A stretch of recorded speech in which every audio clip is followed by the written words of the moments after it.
God damn it. Really quick, which I should be sleeping. It is, what time is it? It is, no, that's my watch. It is 1:15 on June 7th, 2025. I have some ideas in making videos.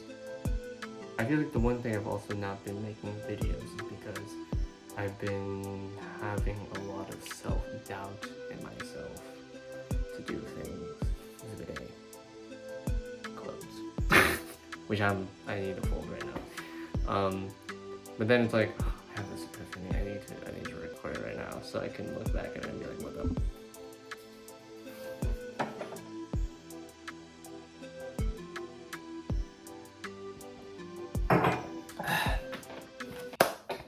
This is my 5th attempt. I'm not even going to talk about the other 4 attempts. That's kind of crazy. Okay, let's just be transparent with that.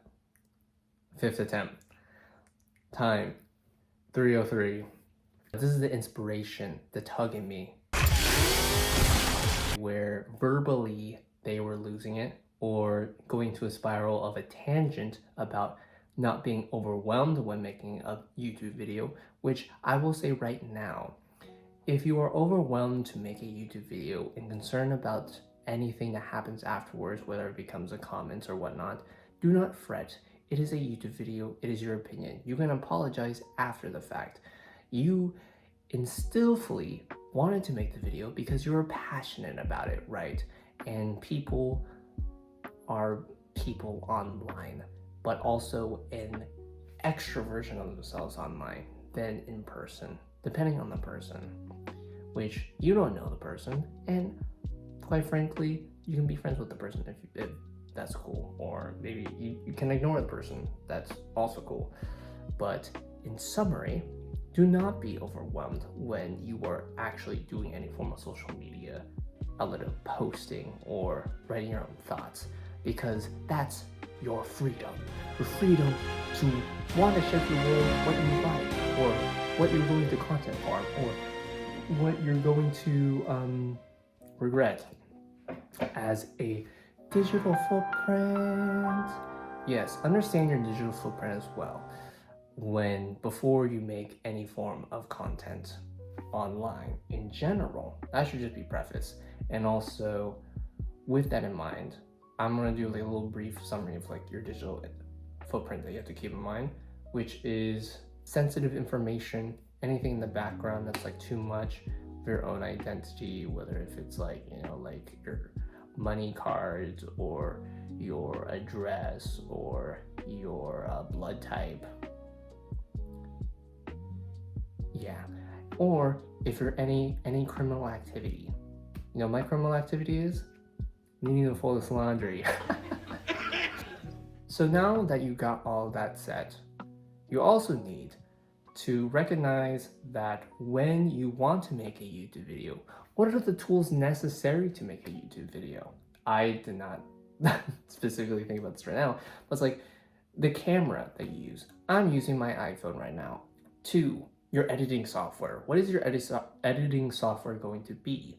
Well, you can use DaVinci. DaVinci is free. That's all I know, because a lot of people say DaVinci is free, so I'm like, I used DaVinci, but I don't use DaVinci. I use Premiere Pro. Okay, so now we got all that set. That's all the things that I said later on and then ranted about. And now I've packed it before. I'm gonna drink water for myself. Ender pearl. Okay, let's get started. When do I want to make a YouTube video? These are the steps. If you can read my handwriting, that's great. If you are the YouTube landscape, if you like that, boom. Continue watching the video if you're unfamiliar about it. And if I'm somewhat alright in detail for it, if I'm not, please mention it, but also subscribe so that I can get better. You're sitting on your bed or you're just doing something leisurely and you're watching a YouTube video and you find yourself saying, man, I really like this idea, I really like this concept, maybe I like the story, maybe it's a manga, maybe it's a type of genre, or maybe it's like a commentary on something, and any of those topics, or maybe it's like a video game. You want to make it. That's your inspiration. It's that tug in you that's like, man, fine, I'll do it. It's like doing the dishes, or it's like cleaning the dishes, or folding your laundry. And my goal is, after this video, I will fold the laundry. Yes! Okay. Now the second step is, with that inspiration, what do? You are overwhelmed, right? That's the first being time overwhelmed of, man, where do I get started? Well, first of all, write it down. This is a marker. Imagine if it's a pencil. Imagine if it's any utensil that you can write it down. Find the closest thing you can use to write anything down. I typically write my ideas on a whiteboard. I typically can also write them on, you know what, yeah, this is good. This is just printer paper, which this idea specifically is for my comic. Subtext jargon. I'll give you a brief example of how I got the title of subtext jargon. So first of all, this is a lot, right? I first tried to decide from existing IP how long their titles were. What made it catchy? What was the type of category of comic I wanted to go for? A lot of these are anime or manga, besides The Pursuit of Happiness. Because I just thought the title was kind of cool. Also, the Fujimoto effect is a YouTube video. Put that there. Also another inspiration. Have you ever consumed a piece of media and thought, wow, this is going to change everything? Like something, besides like also like common side effects. Common side effects is like animated. But yeah, The Pursuit of Happiness is just an idea. When you have a momentum, don't let it stop you from like saying like, hey, these are all gonna be like anime stuff. Just write it down and it's like great. But underneath that is where I put my brain vomit of all the random words that I could associate to the type of comic I want to make, which in a brief synopsis, subtext jargon is, again, if I've not said it before, a one-shot, and I will draw at least 1 page a day of the comic that I'm going to do. I already have assorted characters like this, who are a duo. A lot of them are duos with the ability to turn into a suitcase and be used as a hammer by this female right here. Robot pumpkin person with a computer head inside a pumpkin, wearing a robe, with a farm boy, is able to turn into a blade, and with that pumpkin can use his pumpkin arms to use as a scythe. And this duo, I was in my Tyler the Creator phase. Obviously, this is pretty much just Tyler the Creator. His name is Fenty, okay? And he turns into a portable minigun, which can just shoot out musical notes. And his physical form is a disc. Notably, they can't take the shape of humans for a long time unless they have a strong bonded relationship or a call to action relationship with their supporting duo. Which is kind of neat, actually. I'm not going to go into too much about my story, but I'm just giving you an example of like random characters in my jargon subtext comic. You have these characters, which are my favorites because of this dynamic pose, which I saw on Pinterest, which is a biker person who obviously has the Tron disc, okay? But this Tron disc is used like Thanos's blade. If you watch Marvel of any movie, specifically Endgame, where he has like a spinning gyro thing. I think it's Endgame. Yeah, spinning. If I'm wrong, I'm wrong. That spins around, and this has like a sonic pulse to it, like, and can also turn into a hoverboard. And this is not skater, quote unquote girlfriend. There you go. An enforcer girl, little girl, who has a ex-convict partner who has the ability to turn into like a mace, a chain whip that can tase people, and also like a baton taser sort of ordeal that's skinnier, like a lightsaber. So honestly, my comic, if I had to summarize it, is a mix of Soul Eater and Fully Cooley. And that's all I'm going to talk about in my comic. But that's an example of all my organized thoughts and inspiration when it came to my comic. Even to go back to the title of the comic, even through this jumble of jargon and subtext, which I'm like, that's when I realized, like, okay, I don't know specifically where my story's going to go, because I'm going to do a page each day of a drawing, and I'm going to learn the story as I go, which is just a practice for me that I'm like, I just want to do. I then had any words that I found really interesting and put them on another page to see where it all went down and what were my favorite words that were not existing in media as a title of like a movie, title of a book, someone's channel name, etc., or a song title, etc. Then that's when I knew I wanted to, or existing manga, for example, Vagabond. Knowing my characters right now, what you saw, I'm like, okay, it makes sense. Like there's like a bond relationship. It's like some reinforcement, but then there's already manga about that, and I didn't know that was a thing. So it's also through that influence of just like searching and writing it down, you can expand your inspiration to be like, ooh, that's a cool artist in mind, or ooh, maybe I want to read that later. So the biggest thing to also just not be overwhelmed is just having your thoughts on a book, but at the same time, life stuff happens. That's the biggest obstacle there is, as well, just to make, or when you want to make the content. And to summarize that, I will say it comes down to your willingness to set aside time to make the video and to decide when to want to do it. Maybe it's the weekend. Ideally, it would just be a weekend if you don't work on the weekend, or on a day that you don't work. Then do it. Just do it. Just do it. It's definitely worth it. If you're someone who likes to just make something on their own, not on their own, but just like make something and see it out there and be like, wow, that's awesome, I did that.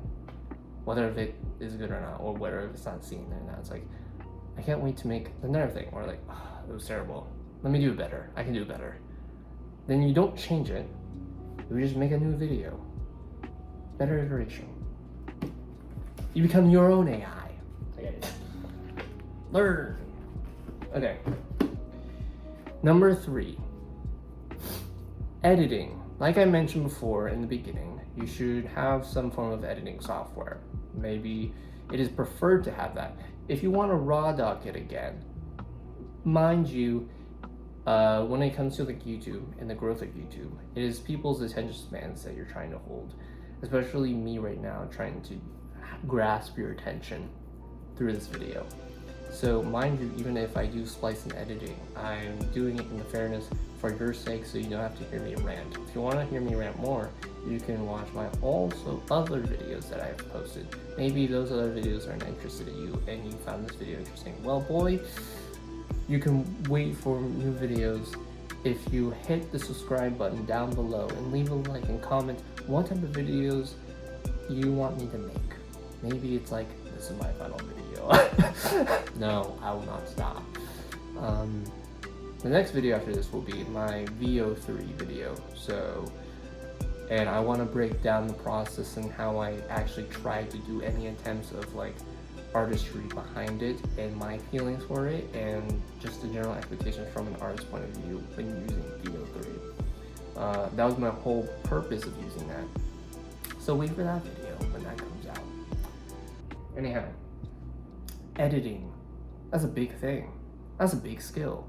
I think that's a part of the thing when you learn when you become a YouTuber, or you want to share videos, or if you want to share any content. Sure, you are familiar with sharing content, but are you familiar with when do you want to take your 5th take of this video type of content? Are you wanting to learn how to be comfortable speaking, public speaking in that regard? And that I think it's a really good skill to do many attempts of anything to even overcome being overwhelmed. And I think that's why I wrote overwhelmed on the paper, because of that aspect of failure. And the first perception of failure, is it going to be the last time you ever do it? It should not be, because in that regard, not only do you want to be yourself when it comes to making any form of content, because that's what makes you unique and draws the appeal to like people, whether if it's the voice, the context of what you're talking about, and or the look or the familiarity look of like, okay, I'm a person, I'm not AI, like da-na-na-na-na, da-na-na-na-na, water. Like AI wouldn't think of doing that. Go trial and error, push yourself out of your comfort zone, whether you like it or not. That's what I should have said. It is very much preference of a style. Learn from other videos on how to edit, or even if you don't know how to edit, watch a YouTube video on how to edit in DaVinci. This is not a video to learn how to edit. You just need to learn how to edit. I'm writing your grocery list. Like, first you need the apples, your inspiration. Maybe you need some milk. That is organization. Maybe that's gonna take a while, right? But the third is editing. Maybe you have to get multiple ingredients for cereal and milk. The apple is just like a really good tasty thing, like a snack. But after editing and learning about that, the next and last thing is to post. You post the video. Wow. But what is a strategy to post a video? And you're a new channel. I think what I would recommend you to do is actually chase the trends that exist on YouTube if you're familiar with the trends that you are interested in doing, and actually just copycat them to the extent of thumbnail and title. The type of content within the video is up to you. You just have to understand the idea of the attention span that the person has. The more videos that I've created, the more that I learned that I have to know when does my audience watch it and where does my audience watch it. Maybe they only have some time to watch it. That's why I want to make this one short, not like an hour long, because it's very almost jam-packed with information that's like for new people who want to have the appeal of when do I want to make a YouTube video. And also probably they want to need to sleep, and this is their last video to be like, man, I'm going to sleep after this video, so do that. So the type of video that you want to do, be sure to like follow that scheme. So you can either also schedule it, maybe it's at nighttime, and also notably it's regionally. So let's say you're in Canada, right? And you're posting it at 12 p.m. in Canada. Are people gonna be awake at 12 p.m. in Canada? No, because when you do post a video, you typically see it saying like, who's your audience, right? And it has like a country baseline thing of saying like everyone in the US, for example. It's like, okay, that's great. And that makes sense because it's where you posted it location. I don't know the specifics and how the YouTube algorithm works that way, but all I know is that if I did post my videos in New Zealand, it would all go all to the New Zealanders. Hello, people from New Zealand who watch my video. Actually, I have that, and it's like, wow, but it's like 0.1%, which is crazy. But majority is in the US, possibly because of also subtitles and how I think of that. But the biggest takeaway is that you can also schedule your video, right? So you can schedule it, for me at least when it comes to my YouTube channel, anything after 6 a.m. because anywhere before that, it doesn't really work out. Unless you have that really flashy title or thumbnail that really entices the person to actually just want to watch the video. Most notably, every video and shorts that you make goes to the homepage. It's like immediate after you do like a post or whatnot, or a schedule, or when it's uploaded. Not uploaded, but like when it's submitted, even after scheduling, it's submitted into the mainframe, the algorithm of YouTube, and it does that initial search. And through that initial search, I'm just explaining now, like after the post, but essentially you post it, you decide what you want to do with it, how you post it, like scheduling or not. You don't hesitate to post it, because even after you post it, you can edit it, right? You can edit the description as well. That's also helpful as well, of what you want specifically. How I like to do my videos when it comes to descriptions is I like to date how long I do the video personally, or like when did I do the video personally, and the types of softwares I use. I like to go specific because I hate it when, for example, if I were to be a commenter YouTuber and I'm commenting on like an anime, right? And they do mention the anime, but midway through, sorry, I'm playing with this. And midway through, they're like, okay, blah, blah, blah, blah, blah, blah, blah, blah, blah, blah, blah, Gojo in Sakuna, chapter 286. They don't mention the name, but I'm like, oh, okay. Like, what is, and then they do that a lot. It's like, the fight scene with Mama and Dada with Sakura. And I'm like, okay, what chapter was this again? And I look at the description and I don't see it in the description. So I have to like go all the way back to the video. So I'm like, it's those things, or it's like the music, like there's like underlying music in the background. Maybe they got it or whatnot. Then it's like, whatever. Also notably, when it comes to music, there is things called copyrighted music. I also did try attempts like on my YouTube video of just doing like mixed copyrighted music. It only gets affected when your YouTube channel gets the amount of stuff needed to actually be passable in being part of the program. When you're part of the YouTube program, which is when you have 1,000 subscribers, watch time, at least a few uploads, and the 4,000 watch time, I'll put it up in here. Then your videos might get copyrighted, but fret not. Just be mindful of that, because when you do find yourself in the passion flow, you're not gonna think about that. So really think about that. So don't use copyrighted music. What is copyrighted music? I think any video game music, to some extent, is not copyrighted. So you won't be like flagged on it. That's essentially what I'm saying. Or any form of instrumental music, I believe. So with those AI, here's my blueberry pancake playlist, or here's my Rolls-Royce, Cadillac, Versace car playlists, probably you can use those songs and secretly use those. Bang for your buck, if you will. Because when you just talk, there's probably music over this. So I don't lose your attention too much.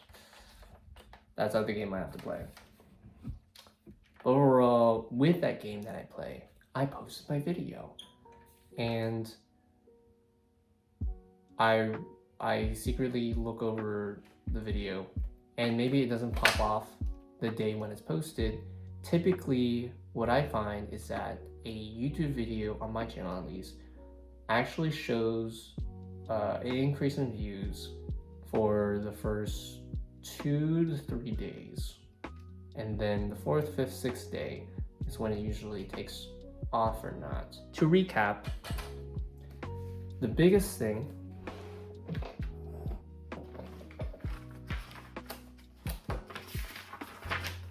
to keep in mind when it comes to when do I want to make a YouTube video is at first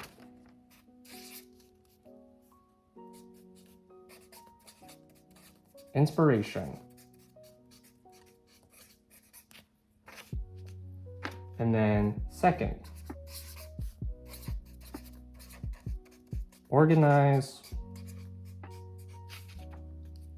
thoughts, third,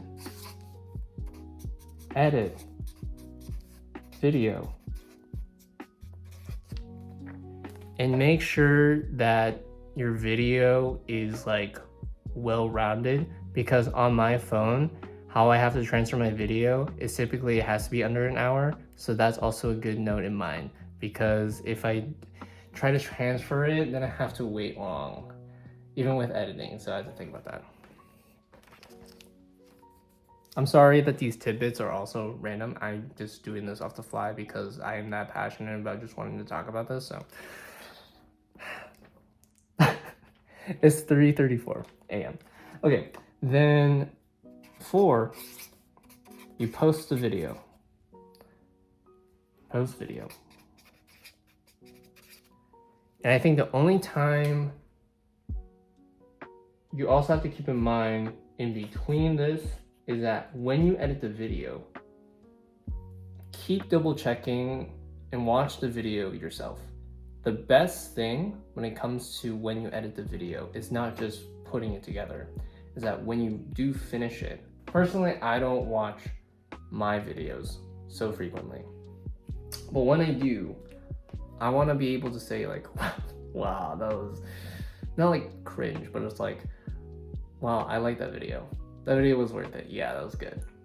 If I say to myself, wow, I hate this video, or like, okay, that was a video, then I'm like, ugh, that was rough.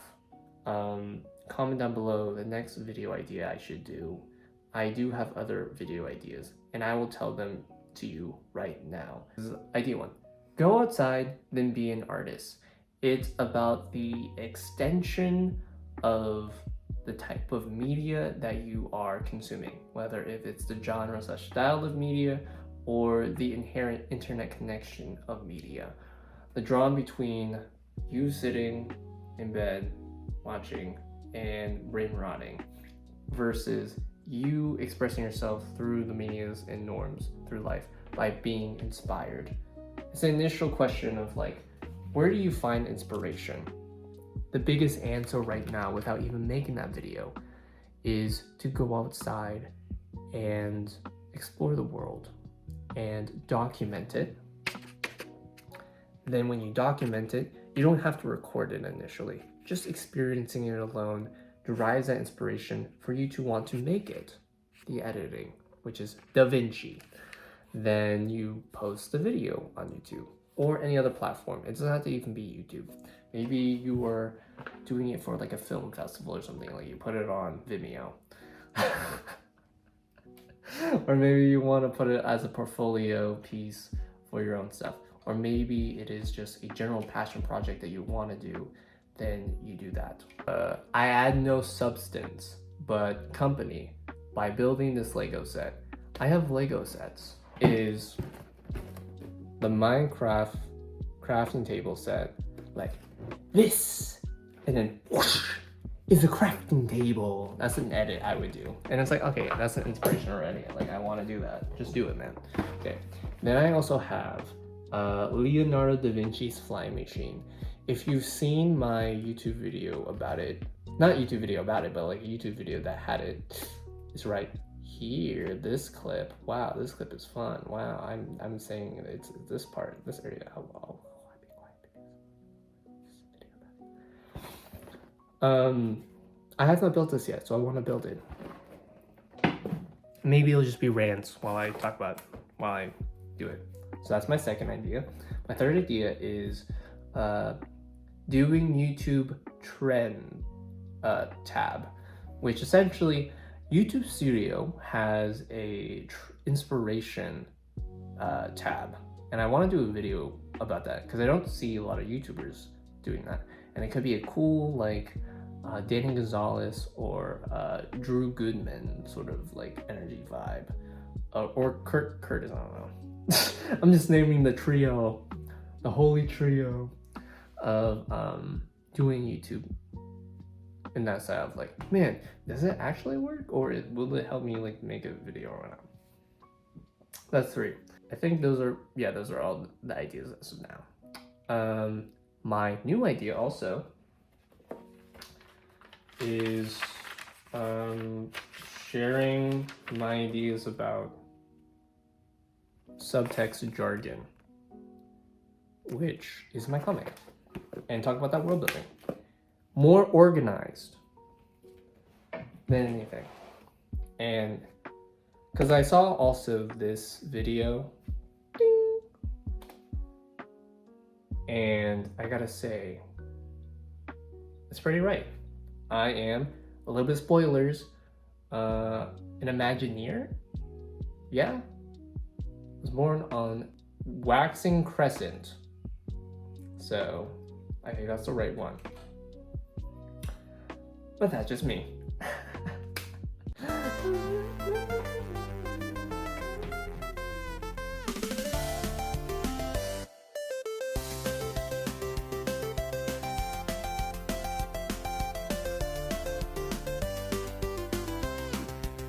This video was filmed not in a live studio audience.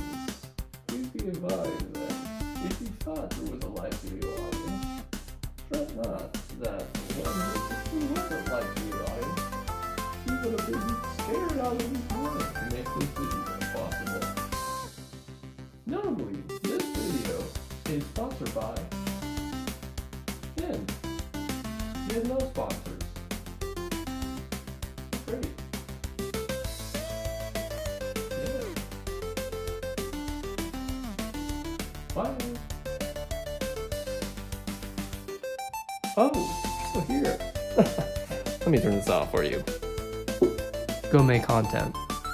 Or, okay, wait.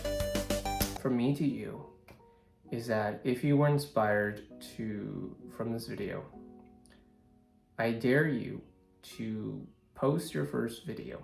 Not a short, because a short is very easy to make, but to post a video that you find yourself inspired doing from an existing YouTuber or some form of art that you like, because that expression alone can change someone's life for the better. Maybe not for posting some form of content, but uplifting themselves to be like, man, I don't want to watch YouTube, or I'll put YouTube in the background while I draw my daily drawings for the Discord channel that I have on, or to lighten up the load of my normal life of trying to fill the void of